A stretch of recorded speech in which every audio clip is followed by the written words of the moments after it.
आप सभी को प्रभु यीशु मसीह के पवित्र नाम में मेरा प्यार भरा नमस्कार और जय मसीह की। मैं परमेश्वर को धन्यवाद देता हूं कि इस बार फिर से एक और बार प्रभु ने परमेश्वर के वचन में से अध्ययन करने के लिए हमें इस प्रकार एकत्रित किया है। बीते दिनों में हम परमेश्वर के वचन में से उस बपतिस्मे के संबंध में उस सैद्धांतिक विषय के ऊपर हम अध्ययन को कर रहे थे, परंतु आज हम एक अलग विषय पर हम चर्चा करने के लिए जा रहे हैं। परमेश्वर हमारी मदद और सहायता को करे। अ, कल जो है परमेश्वर के दास भाई बारिश फ्रांसिस जो रायसिंह नगर में रहकर प्रभु की सेवकाई कर रहे हैं, और उनके माताजी जो केरल से हैं, उनका वास्तविक जो है वो केरल से हैं। और कल उनके माताजी परसों उनके माताजी प्रभु की उपस्थिति में चले गए हैं। हम दुखित परिवार को, शोकित परिवार को अपनी प्रार्थना में उठाए रखें। और कल उनका क्रियाक्रम जो है कंप्लीट होने में परमेश्वर ने अपना अनुग्रह दिया। प्रभु की स्तुति हो। आज हम जिस विषय को सीखने के लिए जा रहे हैं बहुत ही एक गंभीर विषय है, और मसीही जीवन के आधार के रूप में जिस विश्वास को हम करते हैं, उस विश्वास के आधार के रूप में हम इस विषय को देखते हैं, जिसका नाम है रिजरेक्शन या पुनरुत्थान। और इस विषय के संबंध में बहुत सारी अवधारणाएं, बहुत सारी गलत शिक्षाएं जो है पुनरुत्थान के संबंध में जो है उस समय में जब यीशु मसीह इस देह को, जो पुनरुत्थित देह थी, प्राप्त किया, उस समय से लेकर आज तक वर्तमान परिस्थिति तक पुनरुत्थान के संबंध में बहुत सारे प्रश्न उठाए जाते हैं। बहुत सारी बातों को जो है उसके उसके पुनरुत्थान के विरोध में कहा जाता है। परंतु आज हम इस विषय को अय्यूब के एक कथन के द्वारा शुरू कर और आने वाले दिनों में इस विषय पर हम विचार को करेंगे। पुनरुत्थान के संबंध में हम सीखने के लिए जा रहे हैं। प्रभु हमारी सहायता करे। तो हम एक वचन को पढ़ेंगे, पुराने नियम की अय्यूब की पुस्तक, उसका 14वां अध्याय और उसकी 14वीं आयत को। अय्यूब की पुस्तक द बुक ऑफ जॉब 14 अध्याय 14 पद, जहां पर इस प्रकार लिखा है, यदि मनुष्य मर जाए तो क्या वह फिर जीवित होगा।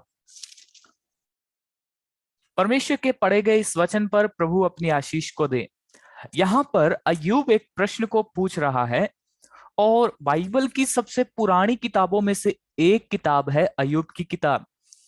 और सोपर जो था अय्यूब का मित्र, उस पर तर्क करते हुए आरोपों को जब लगाता है, तो उसके प्रत्युत्तर की प्रतिक्रिया में दिए गए उस भाषण के दरमियान पूछा गया एक प्रश्न है। इस आयत का संदर्भ हमें इस 14वें अध्याय में मिलता है, जहां पर अय्यूब अपने उन विचारों को जो परमेश्वर के और अय्यूब के जीवन को दर्शाते हैं, उस विचारों को जो है वो प्रस्तुत कर रहा है। और यहाँ पर एक प्रश्न जो है वो पूछ रहा है, और वो प्रश्न क्या है, यदि मनुष्य मर जाए तो क्या वह फिर जीवित होगा। बाइबल के इस प्रश्न ने, परमेश्वर के दास अय्यूब के इस प्रश्न ने इस संसार के, इस दुनिया के बहुत बड़े बड़े वैज्ञानिकों का और बड़े बड़े जो जो खोज करता, शोध करता है, उनके शोध को जो है एक चुनौती दिया है। और इस प्रश्न का उत्तर ढूंढने के लिए बहुतों ने प्रयास को भी किया, परंतु हम परमेश्वर के वचन में हम देखते हैं कि इसका स्पष्ट उत्तर हमें प्रभु के वचन में ही मिलता है। और इस प्रश्न के द्वारा बहुत सारे वैज्ञानिकों के उस मन की अवस्था जो है वो भटक सी गई है, और प्रभु के दास के इस प्रश्न ने बहुतों के मन को हिलाकर रख दिया है। परंतु सवाल फिर भी जारी है, यदि एक मनुष्य मर जाएगा तो क्या वह फिर से जी उठेगा। अय्यूब अपने इस प्रश्न का उत्तर आप ही 19 अध्याय और उसके 26 आयत में देता है, जहां पर वो उस आशा के विषय में जो परमेश्वर पर विश्वास रखने के कारण उसे थी। और वो कहता है 19 अध्याय और उसकी 26 आयत, अपनी खाल के इस प्रकार नष्ट हो जाने के बाद भी मैं शरीर में होकर परमेश्वर का दर्शन पाऊंगा। तो इस संबंध को आप जरा देखें। पहला वो कह रहा है कि मैं मर जाऊं, यदि कोई मनुष्य मर जाए तो क्या वो फिर से जी उठेगा। दूसरा, परमेश्वर पर आशा रखने के कारण, परमेश्वर पर विश्वास रखने के कारण वो कहता है कि शरीर जो है उसमें होकर मैं परमेश्वर का दर्शन पाऊंगा। और यह जो है उस पुनरुत्थान की आशा के विषय में अयूब बताता है। तो क्या हम पुनरुत्थित देह की पहचान कर पाएंगे? क्या हम पुनरुत्थित होंगे? शरीर मरने के बाद फिर से शरीर में जी उठेंगे? इन बातों को विचार हम करने के लिए जा रहे हैं। और पुनरुत्थान के विषय जब मैं बता रहा हूं तभी हमें इस बात को, हमने अपने अपने जीवन में अनुभव को किया होगा। जिस किसी के भी प्रियजन की मृत्यु, ध्यान से सुनिएगा, किसी भी प्रियजन की मृत्यु जो है हमारे मन में बहुत सारे प्रश्नों को लेकर के आता है। और उनमें से एक प्रश्न यहाँ पर पूछा गया है और इस प्रश्न का उत्तर जो है वो खुद अयूब जो है वो देता है। वो कहता है कि मैं परमेश्वर का दर्शन अपनी देह में होकर पाऊंगा। और इसका अर्थ ये है कि वो परमेश्वर के उस विश्वास, परमेश्वर पर उस विश्वास को रखने के कारण वो जी उठेगा। परंतु यहाँ पर एक प्रश्न और हमारे मन में उठना चाहिए या उठता है। वो क्या है? पुनरुत्थित तो हो जाएंगे, विश्वास जो हमने किया है वे मसीह में जिलाए जाएंगे, परंतु सवाल यहाँ पर यह है, क्या हम उस फिर से जी उठने वाले शरीर को पहचान पाएंगे? या जब मसीह आएगा और जो मसीह में मरे हैं वे जब जी उठेंगे तो क्या वो एक दूसरे की पहचान को कर पाएंगे? कुछ परमेश्वर के वचन में से कुछ बातों को बताकर इस प्रश्न का उत्तर मैं आपके सामने रखना चाहता हूं। सवाल है, क्या उस पुनरुत्थित देह को पहचान पाएंगे? उसका उत्तर है जी हां, बिल्कुल पहचान पाएंगे। प्रभु यीशु मसीह जब इस संसार में थे तो उन्होंने क्रूस की मृत्यु के पश्चात जिस देह को प्राप्त किया, अर्थात महिमामय देह, उस महिमामय देह को अर्थात मसीह यीशु को पुनरुत्थान के बाद पहचाना गया। बहुत से उन घटनाओं में हम देखते हैं जब मरियम मगदलीनी पर यीशु मसीह ने अपने आप को जाहिर किया, तब वह पहचाने पहचाने गए।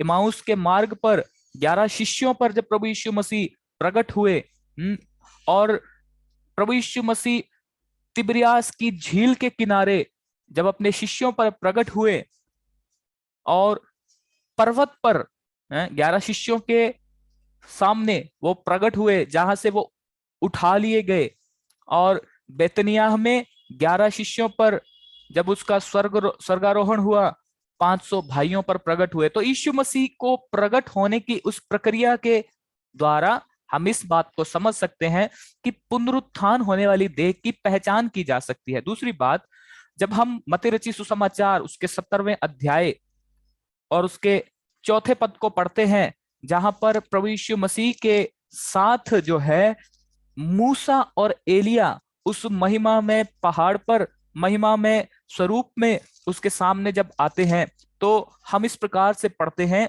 4 आयत। इस पर पतरस ने यीशु से कहा, हे प्रभु, हमारा यहाँ रहना अच्छा है। यदि तेरी इच्छा हो तो मैं यहाँ 3 मंडप बनाऊं, एक तेरे लिए, एक मूसा के लिए, एक एलिया के लिए। देखिए यहाँ पर 3 नामों को दिया गया है। हालांकि पतरस ने कभी मूसा और एलिया का मुख नहीं देखा था, परंतु फिर भी मूसा और एलिया को उसने पहचान लिया और वो इस बात को जान गया कि वास्तव में प्रभु यीशु मसीह के साथ जो बातें कर रहा है, उसकी मृत्यु के संबंध में होने वाली उस चर्चा को जो जब वहां पर चल रही थी, पतरस और उसके साथ यूहन्ना और याकूब भारी नींद में, है ना, वहां पर लिखा है वे वो थके होने के कारण भारी नींद में सो गए थे। उस पूरी बातचीत को आप इसे अन्य सुसमाचारों के साथ मिलाकर बाद में पढ़ लीजिएगा। जब आप इसको पढ़ेंगे, अध्ययन करेंगे, आपको समझ में आएगा वहां पर मूसा और एलिया थे, और वे दोनों जो है मूसा के विषय में लिखा है यहूदा की पत्री में कि उसका शरीर के विषय में शैतान भी वाद विवाद करता था, है? और एलिया के विषय में लिखा है राजाओं के पुस्तक में कि अग्निमय रथ में वो उठा लिया गया था। तो ये दोनों प्रभु के दास जिन्होंने एक ऐसी देह को पाया जो महिमा में है, अर्थात पुनरुत्थित देह। तो उस देह को पाने के पश्चात वे पहचाने गए। हम किस प्रश्न का उत्तर देख रहे हैं? क्या पुनरुत्थान होने वाली देह को पहचाना जा सकता है? जी हाँ, बिल्कुल पहचाना जा सकता है। नंबर एक, हमने मसीह यीशु के उस पुनरुत्थान की देह के विषय देखा। दूसरा, हम मसीह यीशु के साथ बात करने वाले मूसा और एलिया को, जब वो महिमा में स्वरूप में, जब यीशु मसीह का रूपांतरण हुआ, तब उसके साथ बातचीत करते समय मूसा और एलिया को पहचाना गया। तीसरा उदाहरण प्रभु यीशु मसीह के उस दृष्टांत में हम देखते हैं जो धनवान और धनी मनुष्य और लाजर के संबंध में है। जब लाजर अपनी आंख को खोलता है तो वो अब्राहम की गोद में, और जब धनवान अपनी आंख को खोलता है तो वो उस पीढ़ा के उस अनंत गड्ढे में, घोर अंधकार के गड्ढे में जहां पर पीढ़ा का वो अनुभव करता है, उस उस स्थान पर रहते हुए वो लाजर को देखकर पहचान लेता है। तो इन तीनों बिंदुओं के आधार पर इस प्रश्न का उत्तर है कि हम अपने देह को जो मृतकों में से जी उठने के बाद या पुनरुत्थान के पश्चात हमें प्राप्त होने वाली है, पहचान पाएंगे। अब हम देखेंगे मसीह यीशु का पुनरुत्थान। यीशु मसीह जब इस पृथ्वी पर थे और उन्होंने क्रूस की मृत्यु को सर्व मानव जाति के छुटकारे के लिए सह लिया और अपने आप को वहां पर बलिदान होकर दिया, और उसके पश्चात जब वो अपने वायदे के अनुसार जी उठे, ध्यान दीजिएगा, जब वो जी उठे और स्वर्गारोहण उनका हुआ, स्वर्ग में जाने के पश्चात कुरंथ की कलीसिया में कुछ गलत धारणाएं थी, कुछ गलत विचार थे। और वो गलत विचार क्या थे? हम पढ़ते हैं कि वहां पर इस प्रकार से उनके मनों में यह प्रश्न था कि मसीह यीशु जी नहीं उठा है, मसीह यीशु का पुनरुत्थान हुआ नहीं है। और इस प्रश्न का जो है, इस झूठी शिक्षा का खंडन करते हुए प्रेरित पौलुस जो है 15वें अध्याय में जब आता है तो वह कहता है कि इस गलत शिक्षा का कोई आधार नहीं है, क्योंकि वास्तव में मसीह यीशु जी उठा है। 15 अध्याय और उसका 20 पद, जहां पर इस प्रकार लिखा, पहला कुरंथी 15 अध्याय और उसका 20 पद, अब अपने बाइबल में पढ़े, वहां पर इस प्रकार लिखा है परंतु सचमुच मसीह मुर्दों में से जी उठा है, और जो सो गए हैं उनमें वह पहला फल हुआ है। क्योंकि जब मनुष्य के द्वारा मृत्यु आई तो मनुष्य ही के द्वारा मरे हुओं का पुनरुत्थान भी आया। तो मरे हुओं का पुनरुत्थान किसके द्वारा? मनुष्य के द्वारा। वो मनुष्य जो अपने अस्तित्व में परमेश्वर और देह में मनुष्य की समानता में हुआ, उस मनुष्य की मृत्यु के द्वारा पुनरुत्थान इस जगत में आया, और उस पुनरुत्थान में मसीह यीशु प्रथम फल है। तो प्रेरित पौलुस उनके बातों का खंडन करता है, और पुनरुत्थान के कुछ प्रमाणों को हम देखेंगे। 3 प्रमाण मैं आपके सामने लाना चाहता हूं कि यीशु मसीह वास्तव में जीवित है। आज भी जो अन्य अन्य प्रकार की बातों को कहते हैं, अन्य अन्य प्रकार की शिक्षाओं के कारण इस सवाल को पूछ बैठते हैं कि वास्तव में क्या मसीह यीशु जिंदा हुए थे क्या? इस प्रश्न को वो पूछ बैठते हैं, शंका उनके मन में आती है। परंतु इस प्रकार की शंका आप में और मुझ में नहीं आनी चाहिए, क्योंकि हमने इस विश्वास को रखा है कि मसीह यीशु जी उठा है। उसके कुछ प्रमाण मैं आपके सामने परमेश्वर के वचन में से प्रस्तुत करना चाहता हूं। आप यूहन्ना रचित सुसमाचार 20 अध्याय के 17 पद को पढ़ें। यूहन्ना रचित सुसमाचार 20 अध्याय और उसका 17 पद, जहां पर प्रभु यीशु मसीह उस मरियम मगदलिनी पर प्रकट होते हैं, और वह कहते हैं कि 17 आयत में 16 और 17 दोनों को पढ़ेंगे। यीशु ने उससे कहा, मरियम। उसने पीछे मुड़कर उससे इब्रानी में कहा, रब्बुनी, अर्थात हे गुरु। यीशु ने उससे कहा, मुझे मत छू, क्योंकि मैं अब तक पिता के पास ऊपर नहीं गया, परंतु मेरे भाइयों के पास जाकर उनसे कह दे कि मैं अपने पिता और तुम्हारे पिता और अपने परमेश्वर और तुम्हारे परमेश्वर के पास ऊपर जाता हूं। प्रथम बार यीशु मसीह मृत्यु में से जी उठने के बाद सबसे पहले जब प्रकट हुए तो वो मरियम मगदलिनी पर प्रकट हुए, और इस बात का प्रमाण परमेश्वर का वचन हमें दे रहा है। तो यहाँ पर सवाल कतई नहीं उठ सकता कि क्या यीशु मसीह जिंदा हुए थे। हम अपने अपने जीवन में उस पुनरुत्थान प्राप्त करने वाले मसीह की पहचान को अपने मन में रखते हुए उसकी आराधना करें, क्योंकि मृत्यु के बंधन और कब्र का पहरा और कब्र पर राजा की मोहर और कब्र पर सैनिकों की जो है देखभाल करना, उसकी रखवाली करना, मसीह यीशु को मृत्यु के बंधनों में, कब्र के पहरे में नहीं रख पाई। वो अपनी सामर्थ्य में महान होने के कारण परमेश्वर के आज्ञा को दुख उठाकर पूरा करने के कारण प्रभु ने उसे मृतकों में से जिलाया। हालेलुया। एक दिन वो जिंदा हुए और वो वापस से आने वाले हैं, और हम भी एक दिन उसी के समान उस पुनरुत्थान को प्राप्त करेंगे। ये क्या ही सौभाग्य है। प्रभु के दास, प्रिय भाई बारिश फ्रांसिस के माता जी, भले ही आज प्रभु की उपस्थिति में उनका पार्थिव देह आज कब्र में रखा गया है, परंतु मैं आपको बताना चाहता हूं कि एक समय आने वाला है कि जब हम मसीह के समान जिलाए जाएंगे, जब हमारे प्रियजन मसीह में जो सो गए हैं वे जिलाए जाएंगे। तो पुनरुत्थान का प्रमाण हम देख रहे थे, मरियम पर यीशु मसीह प्रकट हुए और उसकी देह की पहचान वहां पर हम देखते हैं। इमाउस के मार्ग पर लूका रचित सुसमाचार 24 अध्याय 15 और 16 पद, जहां पर दो शिष्य जो है यीशु मसीह के बातों को करते हुए जा रहे थे कि किस रीति से एक एक व्यक्ति आया और कहता था कि मैं मसीह हूं, और वो खुद मर गया। परंतु जब यीशु मसीह उनके साथ थे और उन्होंने उस उनकी आंखों को जो बंद थी, उनकी आंखों को अपने वचनों से, है ना, यशायाह भविष्यद्वक्ता की पुस्तक से शुरू करके, वहां पर इस प्रकार लिखा है, और यशायाह नबी की पुस्तक से आरंभ कर कर और उनको अपने विषय में सब कुछ कह सुनाया, अपने विषय में सब कुछ बता दिया। और जब उन्होंने पहचान लिया कि हमारे साथ जो बातें करता है वो मसीह है, तब मसीह यीशु उनकी आंखों से ओझल हो गया, वो उनके सामने से चला गया। तो पुनरुत्थित देह की खासियत को हम यहाँ देखते हैं कि इमाउस के मार्ग पर प्रभु ने अपने आप को प्रकट किया और अपने आप को लोप कर दिया। यह है पुनरुत्थित देह की खासियत। और यहाँ पर हम देखते हैं दूसरा प्रमाण, इमाउस के मार्ग पर जाने वाले दो शिष्यों को यीशु मसीह ने बातें किया। तो इस बात से स्पष्ट है कि मृतकों में से जी उठने के बाद प्रभु जिंदा हुए। तीसरा एक और प्रमाण हम देखते हैं, थोमा, जिसे शंका करने वाला थोमा करके जाना जाता है, डाउटी थॉमस, शंका करने वाला थोमा।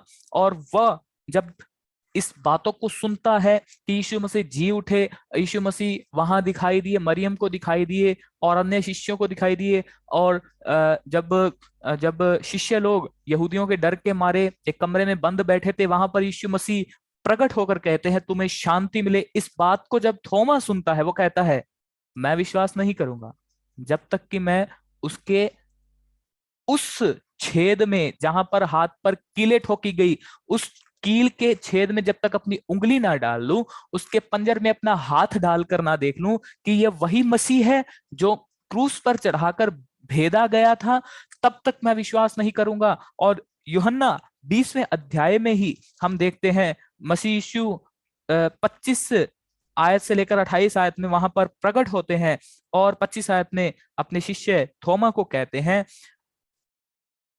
25 आयत यूहन्ना 20 उसका 25, जब अन्य चेले उससे कहने लगे हमने प्रभु को देखा, तब उसने कहा जब तक मैं उसके हाथों में कीलों के छेद ना देख लूं और कीलों के छेद में अपनी उंगली ना डाल लूं, और उसके पंजर में अपना हाथ ना डालूं, तब तक मैं विश्वास नहीं करूंगा। उसको शक था कि अब लोग मन घड़त कहानियां बना रहे हैं कि मसीह यीशु जी उठा है। और थोमा के मन में इस बात की इतना असर किया, इस शंका ने, कि वो प्रभु को, जिसके साथ वो रहता था, जिसका चुना हुआ शिष्य था थोमा, वो थोमा कहता है, मैं विश्वास नहीं कर सकता कि वास्तव में वही यीशु जो क्रूस पर चढ़ाया गया है जिंदा हुआ है।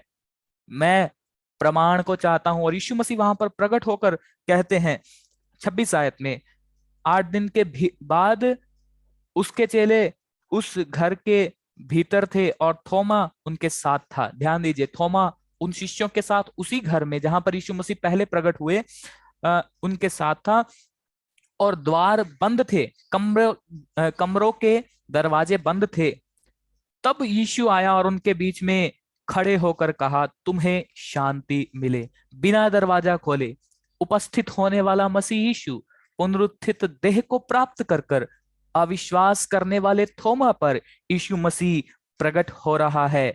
आज आपके जीवन में भी यीशु मसीह के पुनरुत्थान की आशा को आप अपने जीवन में थामे, परमेश्वर के उस पुनरुत्थान पर विश्वास करें, शंका नहीं परंतु विश्वास करें, क्योंकि बाइबल हमें इस बात का प्रमाण दे रहा है। और तीसरा प्रमाण हम शंका करने वाले थॉमस के जीवन से देखते हैं, जहां पर 27 में प्रभु उससे कहते हैं, तब उसने थोमा से कहा, अपनी उंगली यहां लाकर मेरे हाथों को देख और अपना हाथ मेरे पंजर में डाल।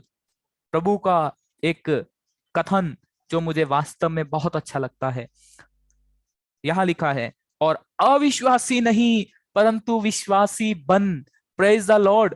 प्रभु चाहता है कि विश्वास करने वाले उसके शिष्य हों, उसके शिष्यों में शंका ना हो। आज बहुत सारे परिस्थितियां और हालात जब हमारे जीवन में समस्या के रूप में उभर कर हमारे सामने आते हैं, तो जरूर थोमा के समान भी हमारे मन में मनसा उठती है कि हम विश्वास से भटक जा सकते हैं या भटक सकते हैं।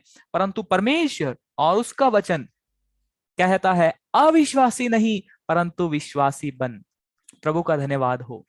आज आप में से यदि कोई मेरी आवाज को सुनने वालों में ऐसा है जो अपने जीवन में समस्या का सामना करने के कारण अविश्वास की परिस्थिति में आ गया है, तो परंतु तब प्रभु का वचन जो है, परमेश्वर का वचन आपसे कहता है, अपने उस समस्या की परिस्थिति में उस यीशु मसीह को निहारो जो मृतकों में से जिंदा हुआ, जिसने मौत को हरा दिया और उस पर जय पाया और थोमा पर प्रकट हुआ। वही थोमा जो शक करता था, इंडिया में केरल के उस इलाके में आकर उसने यीशु मसीह के सुसमाचार को और उसके जी उठने की खुशी के संदेश को दूसरों तक पहुंचाया। और केरला से परमेश्वर के बहुत सारे सेवक लोग, प्रभु के बहुत सारे दास लोग जो है वहां पर उपस्थित हुए, उसके उस विश्वास के कारण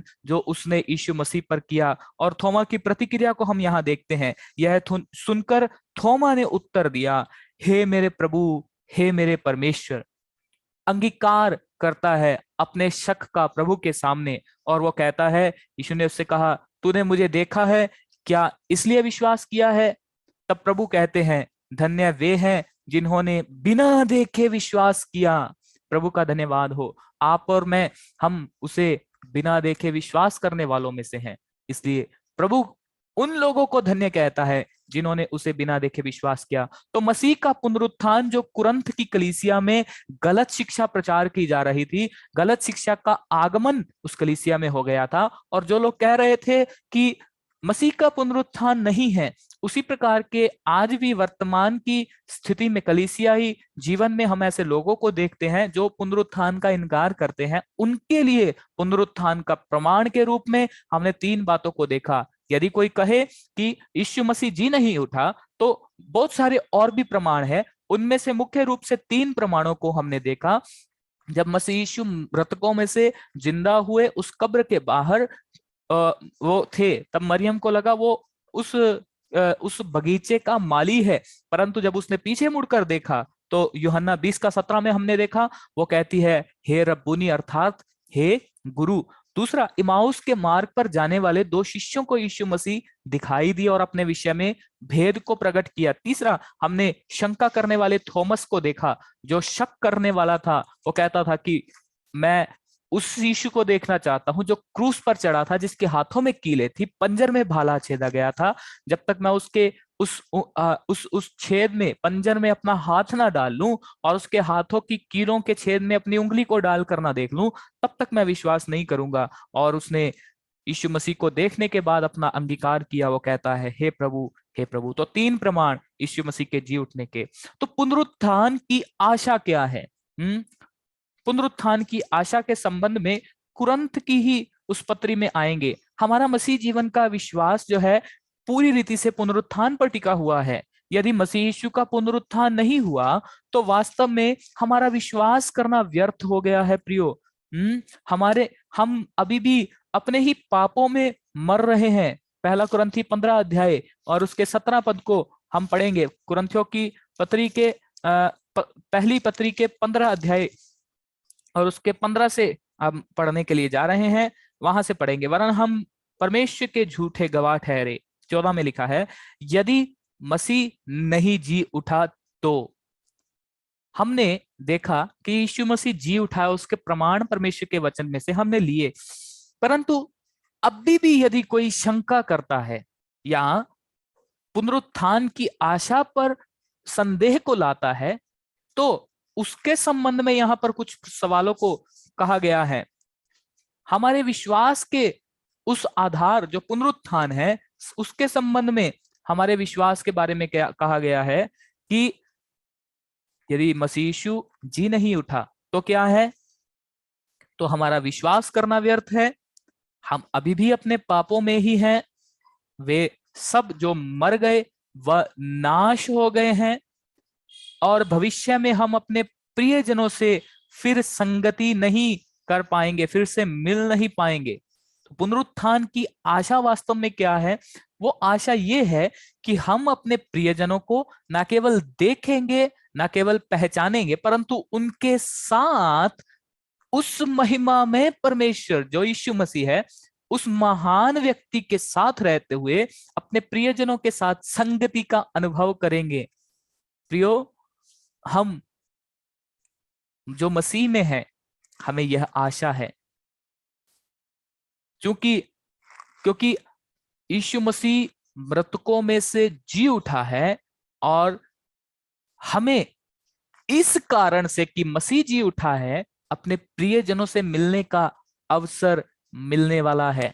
वो समय दूर नहीं जब यीशु मसीह की तुरही फूकी जाएगी यीशु मसीह के लिए और उसका शब्द सुनाई देगा। वो समय दूर नहीं जब मृतक जी उठेंगे। वो समय दूर नहीं जब ये पाप में प्रदूषित इस शरीर का रूपांतरण होगा, बदल जाएंगे। वो समय दूर नहीं, बहुत जल्द आ रहा है।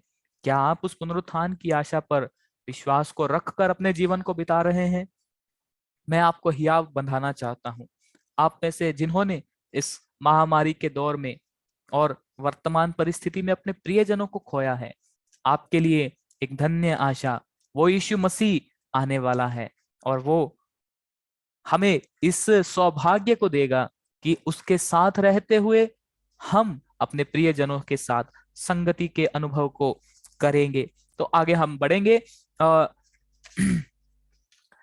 पुनरुत्थान के कुछ चरण हैं, उसका केवल रूपरेखा बोलकर मैं समाप्त करूंगा, और आने वाले दिनों में हम और भी इस पर चर्चा करेंगे। कुरिन्थियों की पहली पत्री 15 अध्याय के 20 पद को हम पढ़ते हैं, जहां पर पहला फल मसीह मृतकों में से जी उठने वालों में सबसे प्रथम फल जो है वो मसीह यीशु है। ऐसा क्यों? कुछ लोग के मन में होगा, याईर की पुत्री जिसे जिलाया गया और विधवा का वो पुत्र जिसे मृतकों में से जिंदा किया गया, क्या वो यीशु मसीह के पहले नहीं जी उठे थे? ये सवाल आपके मन में आ सकता है। जी हाँ, यीशु मसीह के मृतकों में से जी उठने के समय काल के आधार पर यदि हम देखें तो वो उनसे पहले जी उठे थे, परंतु वास्तव में मसीह यीशु पहला फल है। कारण क्या है? उस पुत्री को जो याईर की थी, मर गई थी उसे यीशु मसीह ने जिलाया। ध्यान दीजिए। और उस विधवा के पुत्र को जिसे दफनाने के लिए ले जा रहे थे, जिस पर तरस खाकर प्रभु यीशु मसीह ने उस मृतक से कहा, हे जवान उठ खड़ा हो, और वो मृतकों में से जिंदा हुआ, उसे भी यीशु मसीह ने जिलाया। पर यीशु मसीह खुद जो है वो अपने सामर्थ्य से जी उठे। हालेलुया, प्रभु का धन्यवाद हो। वो अपने सामर्थ्य से जी उठे, इस कारण वो मृतकों में से जी उठने वालों में प्रथम फल है। दूसरा, पुनरुत्थान का जो है क्रम क्या है? जब यीशु मसीह क्रूस पर थे और जब अपने प्राण को उन्होंने दिया, तब मत्ती रचित सुसमाचार 27 अध्याय के 52 और 53 पद में हम इस प्रकार पढ़ते हैं कि बहुत सारी लोथे जी उठी यीशु मसीह के प्राण के देने के समय। 50 से हम पढ़ेंगे, 50 से लेकर आगे पढ़ेंगे।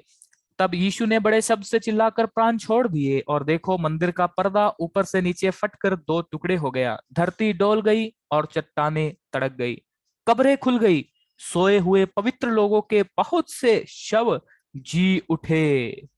और उसके जी उठने के बाद वे कब्रों में से निकलकर पवित्र नगर में गए, बहुतों को दिखाई दिए।